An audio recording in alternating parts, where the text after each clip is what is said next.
Welcome to the Santa Cruz Coffee Break. If you're watching on YouTube or listening on Apple Podcast, please follow, hit the like button, or any subscribes. It really helps us with the algorithms. Santa Cruz Coffee Break is produced by the Santa Cruz Guitar Players Forum. All opinions are those of the speakers. We invite you to join us on the Santa Cruz Guitar Players Forum at SCGCPF for more fun. Now, let's get on with this installment of Santa Cruz Coffee Break. We'd like to welcome everybody to the 103rd Santa Cruz Guitar Players podcast. Who thought we'd ever get this far? But we have. And today we have Brenda Martinez with us to give us a little preview of NAMM and some other things. So welcome in, Tad, and welcome, Brenda, and take it. Awesome. Well, thanks you guys for having me. And for those that don't know me, I do manage domestic and international sales for the company. I assist with the service and repair management schedule. I am the general office manager here. And I do from time to time wood procurement for the company as well when I have a little bit of space of time. So I'm pretty well embedded into the company. And Richard Hoover's my hero and one of my best friends. Very nice. Very nice. Yeah. But we have a lot of really cool things coming up for the NAMM show. I kind of wanted to give a preview of what we're going to do. We have some guitars we wanted to highlight. And I didn't bring any pictures or bring the guitars in because I really want it to be an experience. You know, I think the human experience is something that's becoming more and more limited. And I really want to embellish that more. And so to just kind of quickly talk about it, we're going to have a really cool custom D model that we're going to have, and we're bringing back Clementine. So for all of you Santa Cruz guitar player fans and devoted fans, I should say, if you know about the Cowgirl, she's coming back this year at the NAMM show. The inlay was done by the great Jimmy Wingert, who many of you know is an amazing inlay artist, and her mother is a phenomenal luthier who will, I think, actually be attending the show and checking it out and all that stuff. So Kathy will be there as well. This one's going to be beautiful. It's got a koa, beautiful flame koa back and sides, Clementine on the peg head. It's got a nice Italian spruce top on it to complement it. It's a killer sounding guitar. And I love it too, because it has a really cute little star on the fingerboards. It's very simple and elegant, which is very much exemplifies what Santa Cruz is, which is elegance and perfection and beauty. And quality. And so we're really excited about that one. Another one that I do want to backtrack a little bit too, because as many of you know, 2026 is our 50-year anniversary. And before the start of the year, one of the things we really wanted to highlight for this year is what are some of our greatest hits as far as guitar models go throughout the 50 years of Santa Cruz guitar. And some people have already seen the two models that we released already, which is our OM pre-war and the 1929 00, which were very pivotal for the company, very historical. And when they were released, they just got massively positive reviews at the time that they were released. And for us, they were definitely part of our greatest hits throughout the 50 years of the Santa Cruz history. So you've probably seen them out there. They have they're the standard models. They got the 5.0 heel cap. They have a beautiful label on there, and they're some of the best that we've ever done. And we already have released some of them. So you'll find them at our, check out one of our certified dealers. They'll have them. We send out a newsletter every week to everyone who's part of our newsletter. In case you're interested in seeing who has these guitars, you will be notified weekly, so you can contact them. And if you're not part of the newsletter, you need to sign up for the newsletter. You need to sign up for the newsletter and follow our Instagram, follow us on Facebook, especially our newsletter. Our newsletter folks are the first to know about stuff. Anytime we have sales, anytime we have releases. So it's really important. If you want to be in the first to know, join the newsletter. But I wanted to highlight the 50 years, the greatest hits, because one of the greatest hits that we're going to feature is going to be the FTC. And it's going to be pretty much the same standard FTC that you've seen, but the deco inlay with the dog bone is going to be in gold mother of pearl. And it's going to have a little special dog bone on the peg head emblem, specifying the 50 years of Santa Cruz guitar. and it does have a little, I think it's a Latin saying right on the fingerboard for you guys to check out. And I'm not going to say what it is because you have to come to the show to check it out. We're also I'm gonna leave like a lot of mystery here because I really want people to come and check out the booth. And we're gonna actually kind of do a soft announcement on the rest of the models we're gonna release as part of our greatest hits. And so we're really excited. We're gonna have a little concert the night before at Organic Sounds with Adam Tron and Catfish Keith, two amazing artists. And that event is free to the public and it starts at about 7 p.m., I believe. And right in Santa Ana, Organic Sounds. It's a beautiful store. Larry is phenomenal. He's a store owner there, and he has just a beautiful collection of guitars. It's aside from Santa Cruz. I mean, he's got an array of just awesome gear. So yeah, we're looking forward to it. We have booth performances. Sonia Disappear Fear is going to be there, you guys, this year at the NAMM show too. She's going to be performing at the booth. And for those of you that are attending, it's booth number 4802. So we hope you can make it. And yeah, we got a lot of stuff coming up. That's great. Wow. I know it's like there's a lot. I'm so sorry. It's like I made sure to have a cup of coffee to kind of just zoom through it first, you know. I know that at the booth will always be a pretty special magic. Yeah. You know that the people that are stopping by and what you see and all that, and the fact that you're probably not in the band room, the band and drum room. You know, we're going to be back in Hall D this year. They decided not to have Hall E again. I think I'm not too sure. NAMM would have to account for why that was, but we're still really fortunate that we get to be around our friends. You know, we have people. We're going to be right next to Collings. Kevin Ryan Guitars is not far from us, and you know, if there's anything about the boutique world, we're all really close, and we all have a lot of love and respect for each other. And it's really cool that we get to be close to each other because it gives me a break to walk around and check out like Kevin's new stuff that year, Collings' new stuff, and see the guys at Bourgeois or Loudon. And so it's always fun to support each other and see what we got going on. And the dates for the show are? The dates for the show, actually, I would go to, for anyone attending, I would definitely suggest going to the NAMM website because before the start of the show, which is the 22nd to the 24th, so it'll be Thursday, Friday, and Saturday, I believe NAMM will have some events prior to the actual start of the show that might be of interest to some folks. So I would definitely recommend to go to the NAMM website and check it out. Great. We will put a link to that in the page, along with a link to the newsletter. Yes. I think that would be a really good thing to do. Anything you want to talk about maybe some things that might be happening down the road? I'm not going to put you on the spot here, but I was going through, I cleaned my office a little bit, and I was going through looking at old hard drives. And I realized that I have the footage from the 35th anniversary. I have the Scott Law footage from the Wine and Cheese with Bill Nershi. And then I have, right on. Right, and then I have the 40th and the 45th footage. So, you know, maybe we could figure out a little bit of something hit in along that line too. You know? Yeah.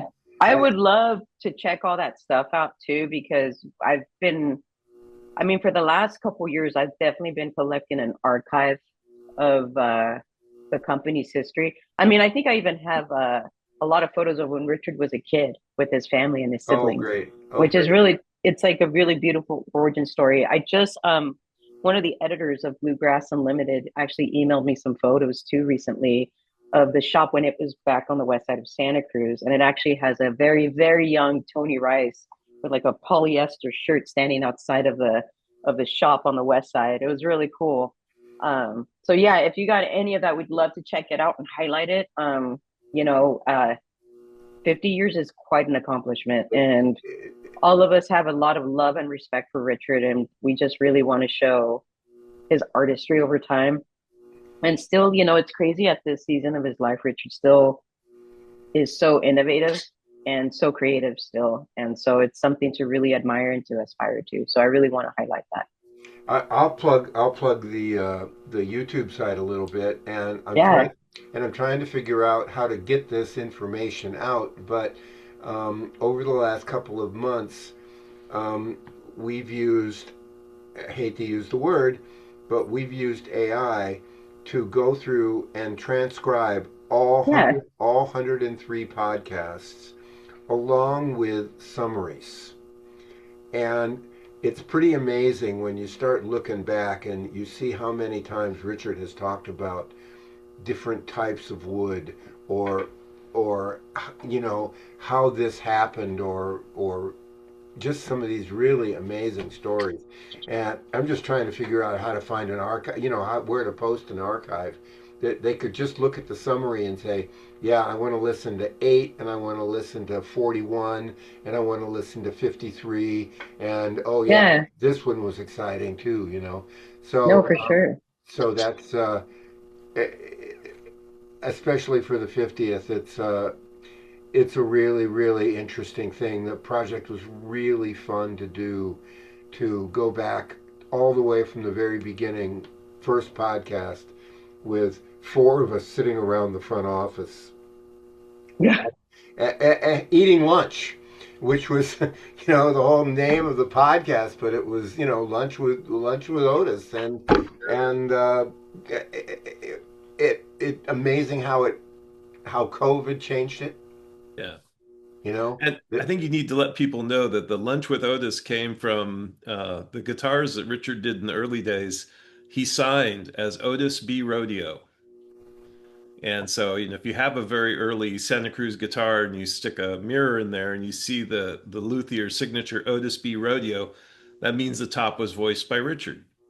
Um, You should ask him how he came about with that moniker one day. Really cool. Yeah, I can imagine. I know a little bit about it. I'll let him tell the story. that's a good story for him. Yeah. It's a Funny, good story. funny thing about that. So I'm building a guitar here at the shop, an H13 style model, and all old growth mahogany. Richard selected the wood for me. We were in the wood room going through stuff, and then when we finished the top voicing, and when it was all done, I had Richard sign Otis B on the top next to the luthier who voiced it. So I can always take that with me. There you go. That thing's it's being buried with me, you or know it, cremated, one way or the other. It's going with me. it sounds like a little bit of a love fest here, but it's really true that we have just this amazing person who has literally started boutique guitar building, Oh, and definitely. and to make it 50 years is an unbelievable achievement, with a crash in 2007, and COVID and everything that has happened in that period of time, moving from one small shop into a big shop, and growing the company, and just his ability to acquire the finest woods. Yeah. To get to a point too in the company, I should say, because people always ask me, like, where do you find all this rare wood from? And my answer now is it just comes, it finds us. And a big part of it is because of the history of the company and the story of the company. And people know Richard and his love and passion for the environment, um, and for just wood in general, and lutherie. I mean, one of the cool things, I don't know if you saw recently a video we released where Richard was like, I figured if I knew how to build a guitar, I could do anything, you know? And I thought that was like so beautiful, and really like all of that passion really, I think, creates this amazing energy force where really the wood does find us. I mean, I get calls like crazy every week where someone's like, I bought this Brazilian 40 years ago and it's just been sitting here. Or like, I had this really rare wood and in many ways, a lot of times we have to decline it because we already have a good inventory of wood. And allow somebody else to, have access to those things. But yeah, it's phenomenal, the stories behind the woods that we have. I think one of the coolest stories too has to be the redwood stories, like the Tunnel 13, the Fort Ross, the Lost Tunnel. That was what was amazing about the archive of the podcasts. Yeah. Because you could see which podcast he talked about which wood. And and you could kind of see the growth as it came along, and then something new would come along, and then he talked about that unbelievable stash of Brazilian you guys just got. I was really amazed. My wife came in and she said, "Boy, look at what you could do. You could summarize this. You could transcribe all of this." And it really came out of trying to figure out what to do for the 100th podcast. Yeah. And it was going to be a greatest hits. And then I'm looking at it going, geez, it's like 5 podcasts. Well, why don't we just do them all? And my wife came in and said, you could do this, use this program, and it would summarize and transcribe. And I'm like, this is pretty good. Well, so it's funny because you just released a book and then now you're just like, what else can I do now? I'm going to transcribe. Why not? I'm going to transcribe 500 hours of podcasts, Why not? It sounds like a great idea. Didn't know where, great idea at the time. And then it was all of a sudden it was like, oh boy, it's a lot of work. I do want to highlight, though, it's one of the things that you pointed out with Richard's love for especially the materials that we source for, the guitars, the amazing guitars that we make. But I think one thing to highlight, though, too, is Richard has developed these really strong and amazing relationships and beautiful relationships with our wood vendors. Some of the wood vendors that we work with, Richard's been working with them for generations. Yeah.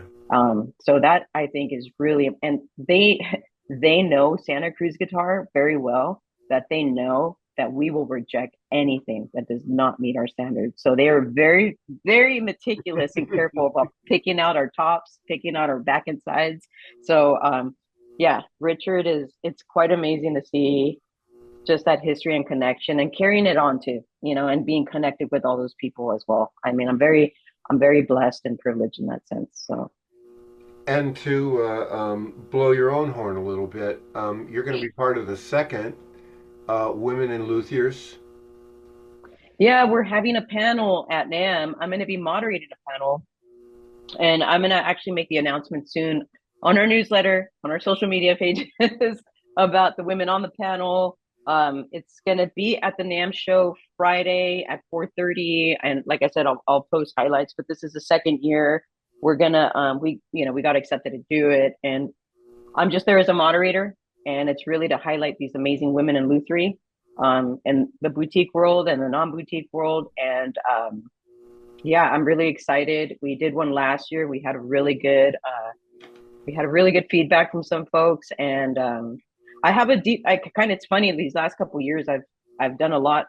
I've done not a lot, but quite a bit for the NAMM Foundation. I went to about a year or two ago, last year, I got selected to be part of the Women of NAMM Leadership Summit. So I was in Carlsbad for a couple of days with other women in the music industry. They only select, I believe, 18 women every year. And the year that I applied was one of the most competitive they had in all the years that they had this summit for women, the women in leadership at the NAMM Foundation. So it was really great. I was working alongside women from, learning, I should say, alongside women from PRS guitars, Martin guitars, women from, the horn industry, from pianos, which I was stunned and shocked at the price tag on a cello. By the way, that threw me way off. I was like, wow. And I've actually done some volunteer work with NAMM, and gone out and talked at schools down in Southern California right before the NAMM show. Um, yeah, and then we got to do the panel, and then we're doing the panel this year again. So it's all really exciting stuff. And for some of the women listening that are going to be at the NAMM show, they do have a cool cocktail hour for the women of NAMM, and that all that information's on their website. And I really just highly recommend for them to just join if they can, because it's a really good place to connect and network with other women in the merchant industry. So that's something to take advantage of for sure. We cover it, Dad? I'm Yeah, I'm I'm trying to think of something we haven't talked about. I know it's been a busy 2026, and it's only been a couple weeks. So, Yeah, so that's Yeah, stay tuned. but yeah, we I should, I'm the one, I'm your guest, but I'm going to ask you guys questions. uh-oh. Okay. I thought that would be cool. What is your, we talked about our greatest hits. What is the Santa Cruz guitar that stood out for you? Ooh. And you don't have to be specific. You don't have to say the serial number, but maybe Well, just the specs, I'll go general first specs. if you want to think about it, Tad, because you do have quite a few that have been come through your hands. I was traveling extensively at the time, and I thought I wanted a 0028 Eric Clapton, and I was all over the country, and in that time, I would go to every guitar center. I would book extra hours so I could go and play these things because I figured the best thing to do was to play a lot of them. And I probably played 40 of them, and I thought they were all duds. Nothing to no slam or anything. They just didn't sparkle. And I found one in Savannah, Georgia, that I thought was really, really, really great. And then I was thinking, well, it's a lot of humidity, and I'm going to bring it back to the West Coast, and I don't know what's going to happen with it. And I came home from that trip, and I went into our local dealer, Sylvan, and I played an OMPW and bought it on the spot. That's awesome. My first one, That's bought it on the spot. Didn't mahogany, No, it was mahogany, Indian. mahogany wasn't available at that time. They had just come out, and I had read a few reviews on them, but I didn't really know anywhere to play them, and I wasn't seeing them out there at that time, and in the places I was going into, and that was several trips to Nashville in that round of travel, and I just didn't find anything. Yeah, there was a 1932 0028 that rocked my world, but the price tag was a little bit out of my game at that time, and came home and literally 3 days after that trip, walked into Sylvan, and Mike handed me that guitar, and I just bought it. Yeah, that's all she wrote. Yeah, it was like, I don't know how it gets better than this, you There know. is that magic of going to a music store and finding something that you just can't stop thinking about, you know.